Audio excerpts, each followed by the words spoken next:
Hello বন্ধুরা, good morning. সবাই কেমন আছো? আশা করছি সবাই ভালো আছো, আর আমিও ভালো আছি। আজকে চলে এসেছি একটা নতুন ব্লগ নিয়ে, তোমরা দেখতে থাকো। অবশ্যই ব্লগটা ভালো লাগবে। এদিকে সকাল হয়ে গেছে, আমি ব্রাশ করেছি, এদিকে মাম্মামও উঠে পড়েছে, আর মাম্মামকেও ব্রাশ করিয়ে রেডি করিয়ে দিচ্ছি। ব্রাশ করলাম এখন বলে ভেবো না যে আমি এখন উঠেছি, কিন্তু না, আমি আরও সকাল সকাল উঠেছি। আমার ব্রেকফাস্ট রেডি হয়ে গেছে, মাম্মামের পাপা খেয়ে অফিসে চলে গেছে, আর এদিকে মাম্মাম আর আমি বাকি আছি। মাম্মাম তো আর খেতে পারে না, ও দুধই খাবে, ওকে দুধ খাইয়ে দেবো। তার আগে জামা কাপড়গুলো একটু ধুয়ে মেলে দিলাম, শুকিয়ে যাবে, কারণ সকাল সকাল এই বারান্দাটায় রৌদ্র আসে, তারপরে রৌদ্রটা চলে যায়, খুব একটা রৌদ্র আসে না, সেই জন্য। আর যাই হোক, মাম্মাম ওদিকে বসে আছে, আর আমি এদিকে জামা কাপড়গুলো ঝটপট করে মেলে দিচ্ছি।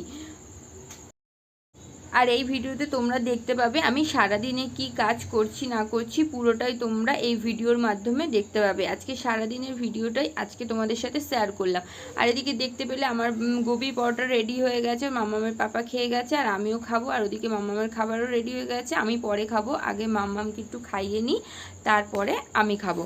মাম্মামের ওষুধ চলছে, তাই ফার্স্টে ওকে ওষুধটা খাইয়ে দিলাম, তারপরে খাওয়ার পরে ওকে দুধটা খাইয়ে দিচ্ছি। দুধটা খাওয়ানো হয়ে গেলে তারপর আমরা দুজন মিলে আবার ব্রেকফাস্ট করবো। ও তো খেতে পারে না, যাই হোক আমার পাশে একটু বসবে, এটাই আনন্দ। এবার আমি খেতে বসে পড়েছি। দেখো, আমি তো পরোটা খাচ্ছি, তোমরাও দেখো আর এনজয় করো ব্লগটাকে।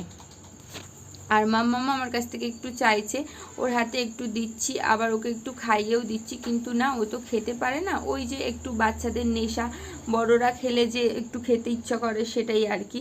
তারপর দেখো, আমার 4টি থালা বাসন হয়ে গেছে, আর থালা বাসনগুলো আমি ঝটপট করে, ব্রেকফাস্টের যে সকালবেলার থালা বাসন সেগুলোই আর কি হয়েছে, সেগুলো আমি ঝটপট করে একটু ধুয়ে নেব।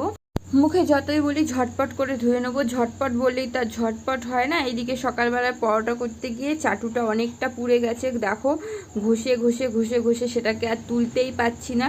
যতটা গায়ে জোর আছে ততটা দিয়ে ঘষার চেষ্টা করছি, যাতে ওটা পুরোপুরি ক্লিন হয়ে যায়। তো দেখো, ফাইনালি অনেকটা ক্লিন করতে পেরেছি, আর আমার দ্বারাই হচ্ছে না, আবার নেক্সট দিন ট্রাই করব। তো তোমরা দেখো, আমি ঝটপট বাসনগুলো ধুতে বলেও ঝটপট আর হলো না।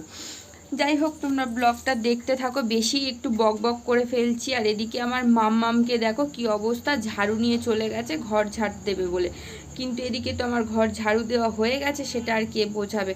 ওকে বললাম তুই আমার পাশে বস, আমি একটু সবজি টবজিগুলো কেটে নিই।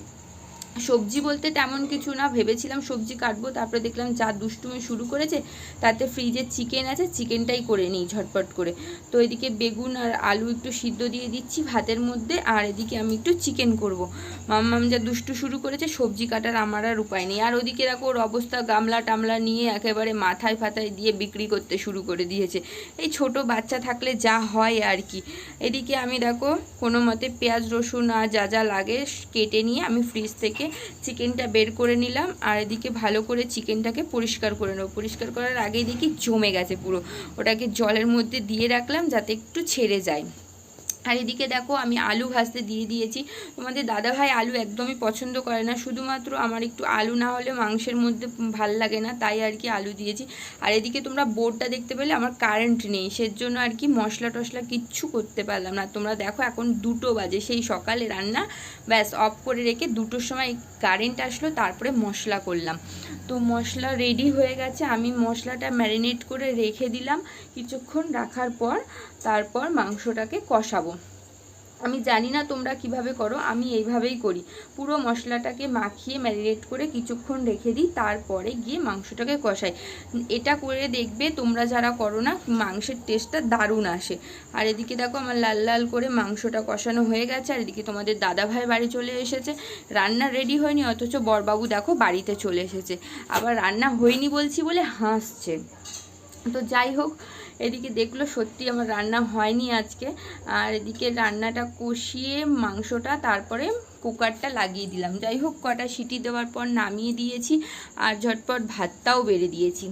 দেখো, এদিকে দুজন মিলে খেতে বসে পড়েছি, আর 4টি বাসন হয়ে গেছে আগের থেকে অনেক। এবার ঝটপট বাসনগুলো ধুয়ে নিই, আর তোমরা সবাই ভালো থেকো, সুস্থ থেকো, আর আমার ভিডিও দেখতে থাকো। ভালো লাগলে অবশ্যই একটু লাইক, কমেন্ট, সাবস্ক্রাইব করে দিও। আর তোমরা ব্লগটা দেখতে থাকো। আর এদিকে আমি টাটা বাই বাই করে দিই। টাটা বাই বাই, সবাই ভালো থেকো, দেখা হবে নেক্সট কোনো ব্লগে।